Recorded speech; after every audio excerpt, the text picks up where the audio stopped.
Why good employees quit. This is the topic we're talking about today. Hey guys, welcome to another episode of Making Dough Show. My name is Hingam and my husband and I, we own 4 restaurants here in the San Antonio area. I love connecting with folks in the restaurant industry and be of help in any way that I can.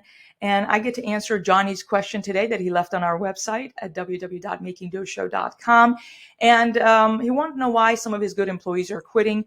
And now that's a generic question that he's asking me, but today I want to give you some top tips that I have found why we've lost employees and what are some of the things that we've learned to improve in that aspect of our restaurant in hopes that it'll serve you. Did you know that there was some study done in some fancy university asking, a group of people in the management and also employees, asking a lot of these employees that have quit, what is kind of the main reason that they've quit their previous jobs? And can you guess the most common answer is communication. Now, of course, you can look up a similar study on the divorces that are out there, and one of the reasons divorces are happening is the lack of communication. Lack of communication, if you think about it in the example of a divorce, sadly, is that the lack of effective communication leads to a couple not being in the same page, right? Then they end up, this one is trying to go this way, the other one's going that way. They don't have the same vision. They don't have the same goal. The clarity is missing.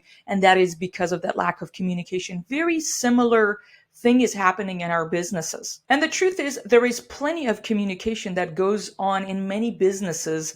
I don't know about you guys, but obviously in our restaurants, people talk to each other all the time in the hallway, up on a ride. There's a lot of chatter that goes on. And maybe you are a manager and you're watching this or listening to this podcast, and you're like, you know what? I talk to my team all the time. I know you do. Now, let's talk about it. Yes, the communication is happening. That's why I use the term effective communication. And that's why we're going to dig a little bit into that topic. The truth is that, it's something that we need to assess. There is too much of low substance communication. It is low structured.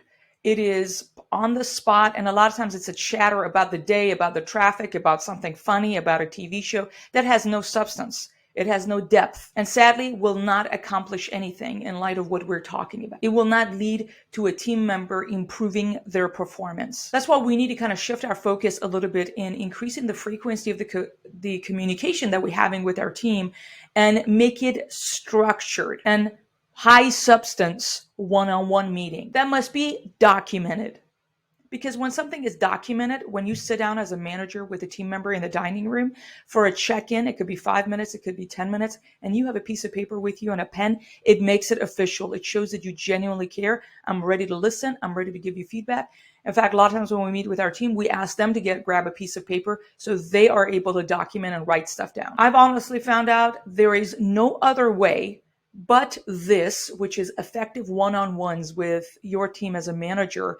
There's nothing else that's going to get you that same result where you have this vehicle, these one-on-one meetings that you have with your team members. That's the vehicle to give direction, to kudo your team, to troubleshoot, to figure out what's been the obstacle, what's the vision, where do they want to see themselves in the company, to gain clarity, to get to know them, for them to get to know us, for coaching and for support. When people receive coaching from a manager in a one-on-one setting, it could be once a week, every 2 weeks. It could be even once a month that you sit down. That's why this boring topic of monthly evaluations and blah, blah, blah, that we've turned into this corporate bureaucratic kind of a thing. But obviously there is a reason for that is not, obviously it's being misused. When employees have one-on-one time with you in a high substance, high structured meeting, they feel seen by you, that you make the time, and they know you're busy, that you made the time to sit down with them. They feel seen,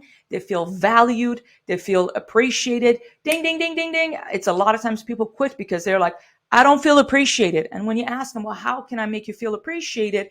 A lot of times the easy answer is money, when that is not reality, is that they don't feel seen by you. They don't feel valued and appreciated. And a lot of it is going to be solved if you spend that one-on-one time with them and check in and ask some good questions. This will lead to the team morale to go up one person at a time. They feel purposeful in the work that they do. They feel connected to the company. They will have more respect for you and your leadership. And this will result in higher retention. That is our top secret, having been able to keep many of our team members for years.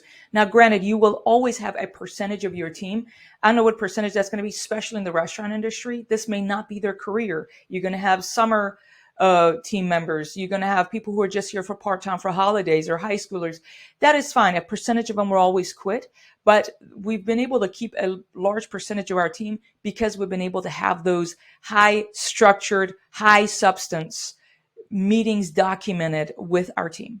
Sometimes it's in a group setting with our managers, but it happens every single week. This is the key to be a manager that spends less time firefighting, and we all do a percentage of our time firefighting in the business, to reduce those, because you are empowering your team and you're able to effectively communicate the vision you have for them, the potential you see in them, and how are you going to step by step get them to where they need to be and develop your team so you are less firefighting and more developing leaders in your company. And, don't complicate it. Start with meetings. Start with meeting people today and this week. And if you want to check out another show we have on YouTube and on the podcast as well, called How to Conduct Pulse Meetings, I go over 6 or 7 areas of the questions that you can ask a team member to gather intelligence. How can you coach them? How do you kudo them and guide them specifically on those needle mover areas? Check out the links for that particular show in the description below. We're going to be talking about management for the next few shows on the show. So if this is a topic you're interested in and you'd like to see yourself improve,